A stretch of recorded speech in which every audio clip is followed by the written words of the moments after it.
And we're back. El Jefe here.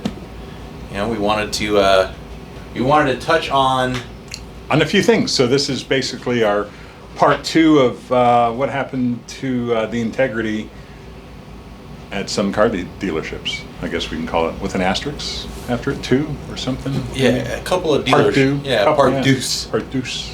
So the number two at the dealers.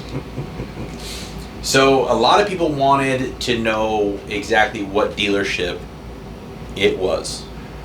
You know, it's a good thing that they asked, and then some other things transpired this morning. You know, in the other one, I did say it was a family of dealerships, and the way it was portrayed. It sounded like it was a family of dealerships, but we got a phone call this morning. I can follow up with that here in a minute. But it was the Arizona Dodge dealer, which was Rob Hatch from there, who was the one who took our deposits, took our orders, changed things up, and then kiboshed the deal when he realized he can make more money elsewhere. Or perhaps I offended him when I told him it felt like a used car deal, which it 100% did. Yes. So again, it wasn't, you know, we did notice not everyone watched the video all the way through and they just kind of assumed some things, but the pricing, it isn't that the pricing is high when we go to purchase a vehicle, because we know it is. Used cars are up, new cars are up.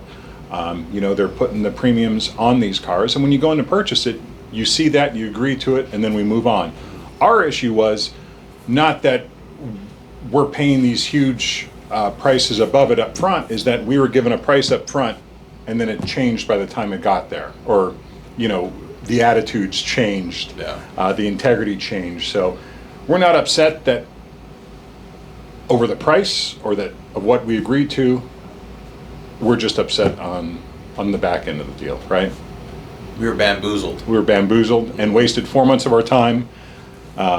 Ordered 5 vehicles from the guy, sent him 12 customers, and you know, maybe if we look at that over the years, I mean, if we average those 12 customers in 3 months, you know, how many customers is that in a year? You know, 48, 50 customers, you know, those are all solid deals, you know, and if we're buying this many vehicles in 3 months, imagine what we do in a year. It's true. So, and we did have a couple other questions come through, and we wanted to answer those questions as best as possible.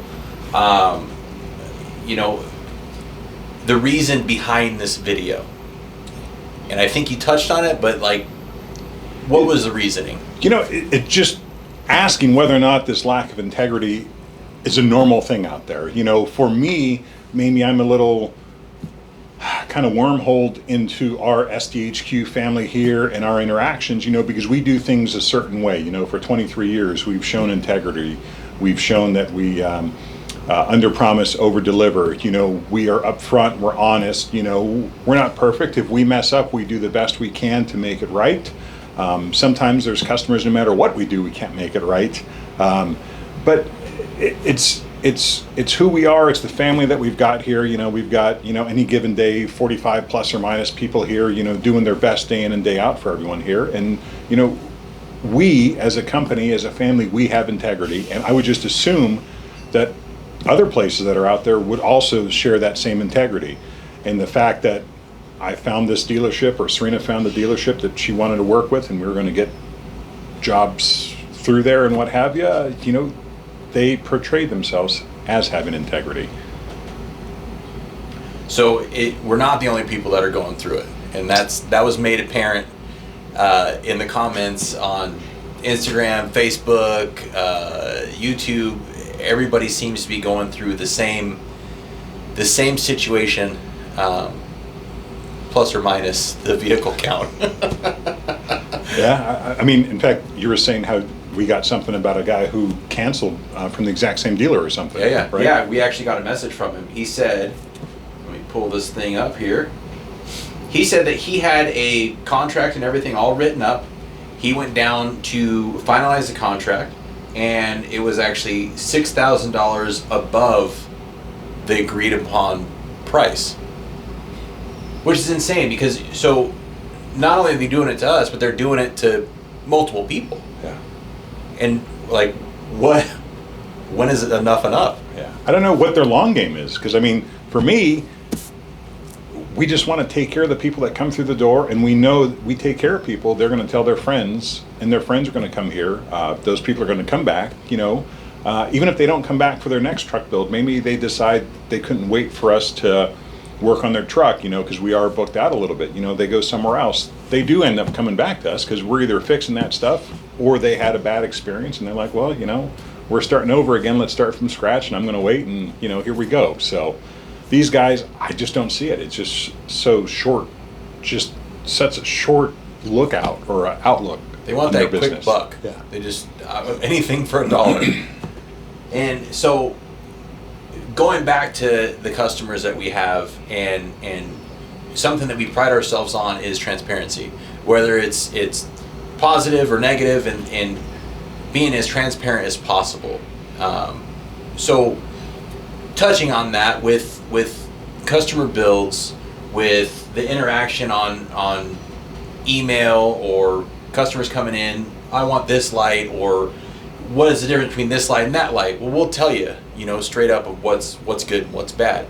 And keeping that transparency, what do you think about doing sit downs, going over some comments that we get, going over some questions we get, because they're not all about dealership stuff. It's about sliders. When can my Gen 2 Tacoma get sliders? Which we have. Which are in stock now.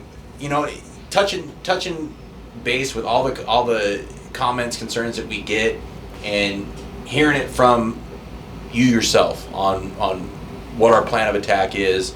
You know, it doesn't necessarily have to be product. It could be any question whatsoever. So what do you think about sitting down and doing more of these videos, kind of talking about that? I'd be down for it. You know, I definitely find some time. You know, that last video we did, excuse me, you know, granted we did talk for 30 minutes. Well, what they don't know is that we probably talked for more than 40, 45-ish, but seems the camera's overheated a little bit, shut down. We didn't know that till we were done. But, you know, to sit down and take some time out of the day to go through customers' questions, you know, whether they're product, install, shop questions, personal stuff, business stuff, just questions in general, I'm down for it.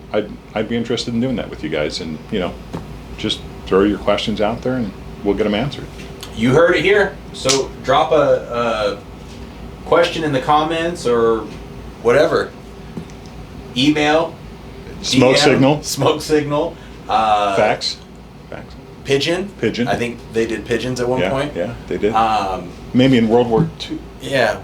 Not that that's another one. So drop some comments, and we will do our best to sit down and talk about them and put out more videos like this. I think they're good. I think it's enjoyable. Well, and then let's talk about the plot twist. Oh, yes. So plot twist, phone rings. Yeah. I don't know, 15, 20 minutes ago, I think.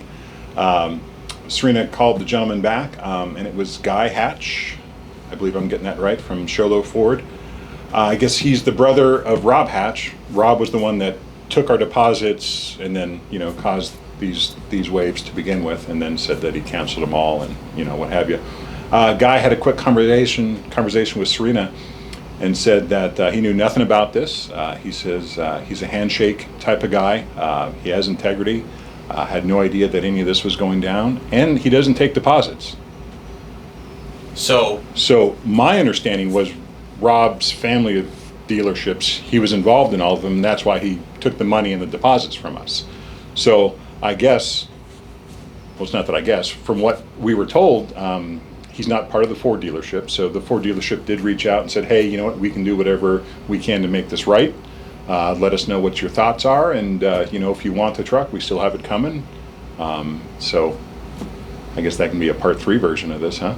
Yeah, so they're not all bad. They're not all bad, and you know, it's unfortunate that his brother did portray it like these were all of his dealers and we had to pay him deposits for those things, which, you know, I guess for us, deposits really aren't a normal thing for car purchases, but I just figured in this economy, the way the world is, if they ask for a deposit, we're going to give it. So I can't think of paying a lot of deposits from other dealers, but figured this was our foot in the door. We're going to give it a shot, and if they said that that's what we got to do, that's what we'll do. We'll knock it out. Yeah. So, I guess we'll see where that road shall take us. Yeah. And we will update you guys accordingly. Yeah, and we are still looking for a good Jeep dealer, Yes. a good Ram dealer. I actually got a couple texts from over this weekend of 2 customers who also want some 392s. One's a good neighbor right across the right behind us. Wanted to see if I found a dealership that I got a 392 from, and we are still looking. So we do have quite a few that we still need to order. We'll go from there. So let us know. Yeah, let us know. If you want to sell some vehicles, and you are a dealership, And you have integrity and, a word and, let's do it. Let's work together. I guess the other thing we talked about, I guess we can go back and forth here for probably another 20, 30 Yeah. minutes of Easy. things that we're We can do remembering. it for as long as these cameras stay going. We did get some people who said, "Hey, try this salesperson, try that salesperson, That's right. try That's Fleet or right. what have you." That's right. And on this deal, we couldn't really do any of that because we got it from the horse's mouth. The per tippy se. top, yeah. Yeah, the tippy top. So the tippy top is the one who lacked integrity in this deal, or who was offended. Who knows? All the above, Yeah, and just So. canceled it. yeah, So yeah. Which, if it was canceled after a week, wouldn't be a big deal. But we're 4 weeks in, or 4 months in, deposits. Yeah, so is what it is. So we will catch you guys in the next one. Yep. And we'll go from there. Sounds good to me. Hasta ya. la vista.